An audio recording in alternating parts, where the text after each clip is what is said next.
So when you film with a drone, which is what I'm about to do now, you end up filming in this codec called H.264. Now, there's a difference between codec and container. So containers are what you actually film the video into, for example, MP4s, MOVs, AVIs, stuff like that. But the codec that you actually encode it with is primarily what provides you the either performance and efficiency that you need on the timeline, or the slowness and horribleness, but fantastic ability to store video on small form factor cards that you would want out of, for example, H.264.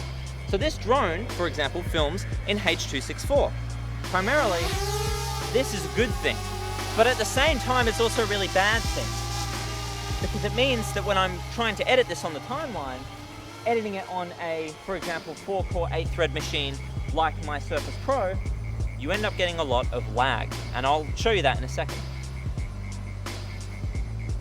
Primarily, H.264 is designed for people that just want to watch the video that they record. For people that actually want to edit things, there's no point. So one of the reasons why H.264 just isn't a good codec to work with on the timeline is the reason because it is compressed. So when you have a compressed codec, your computer needs to do a lot more post-processing in order to be able to edit it on the timeline. And this means that you end up getting playback that looks something like this.